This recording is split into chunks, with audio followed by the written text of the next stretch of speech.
heaven's sake. We'll give her some space, shall we, eh? Okay, slowly does it. Okay. Good, that's it. Slowly. Oh, thank you. Yeah. I don't know what happened. I'm sorry. Felt like I was sitting there holding my breath.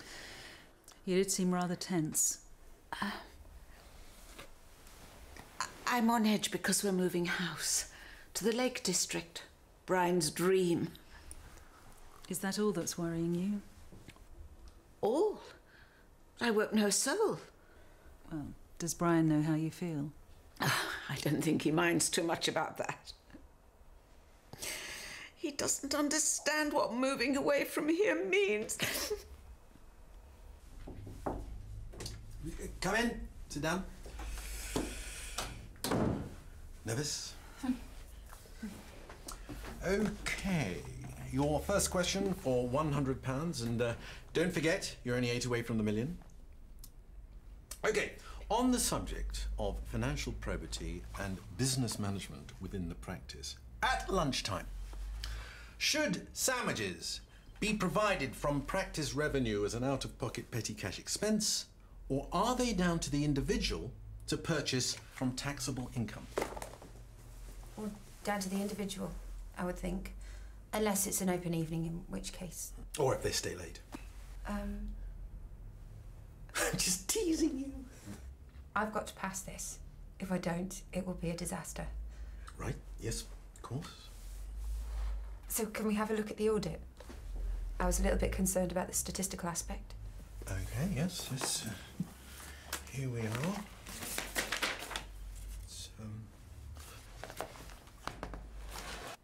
Well, thank you for that. It's probably all I need for now. Is that? Where will they take it? To the coroner's mortuary. Good riddance. Don't be so heartless. Heartless? You can't afford to be sentimental when you've been through what I have been through.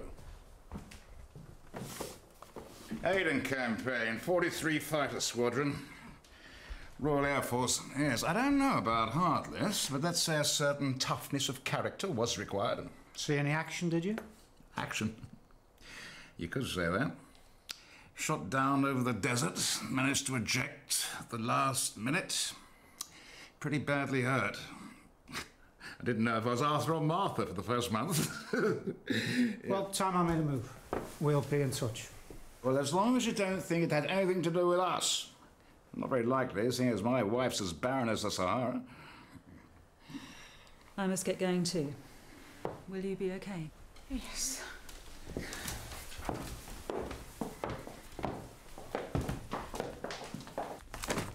Well, nobody can knock you for not doing enough primary research. You've got half a tree here.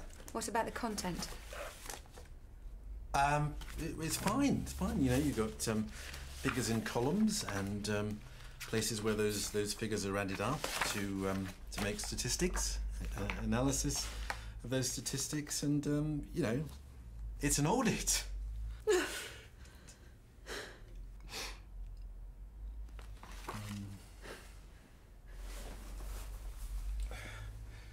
It's clean. Sorry. I know that I'm being stupid. It's just that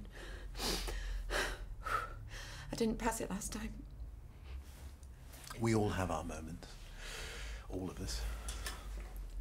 You know that thing where a surgeon leaves the scalpel still inside the... You thought that was an urban myth. Yeah. Admittedly, it was during cadaver practice, and luckily they were already dead, as the teaching surgeon put it. But at the end of the year awards, they presented me with a magnet on a string. Yeah. I mean, this is just between the two of us. Yeah, don't worry. Otherwise, I'll never live it out. I mean, it's bad enough I've got hardly any GP experience. Really? Oh, yeah. I mean, on sense vocational training back in the dark ages, and that was in the dullest practice in Christendom. Now, apart from that, I've been in hospitals mending people when they wheel them in. It's a totally different thing altogether. Oh, I didn't realise. No, at the end of the day, what the RCGP is looking for are people with the right qualities. Yeah? Right, let's list them. Patience, diligence, certain kind of intelligence, and above all, an understanding of people. It's not like fixing cars, although that's how some doctors see it. A GP needs to appreciate how people tick. And on that score, Melody Bell, you win the million.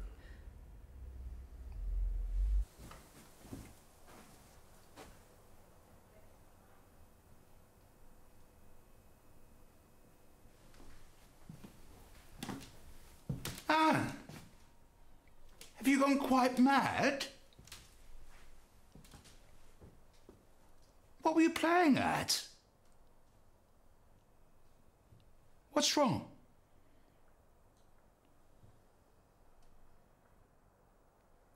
Doctor, I'm worried about my wife.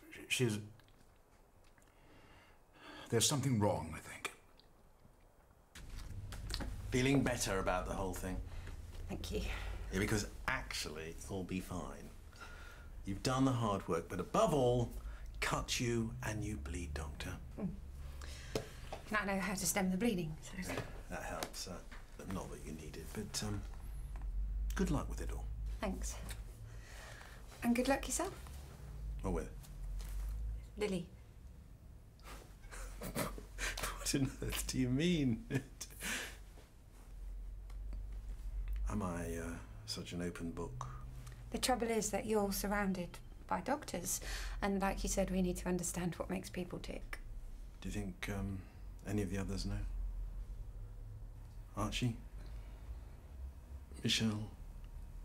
George? I mean, if all the world and his wife does, I mean, why doesn't Lily? I mean, it's as if I'm invisible. She's only interested if you're 6 feet under. And that's a step too far. Back again. Your husband rang. Yes, I know. He discovered my little moment of madness this morning. I haven't been to the mortuary yet, but I'd guess that the skeleton we found has been down there for no more than 40 years. And because of that, the police will need to speak to you again.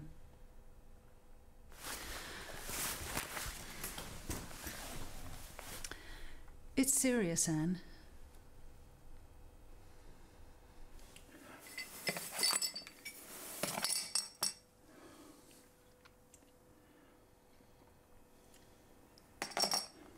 Can you remember what it felt like?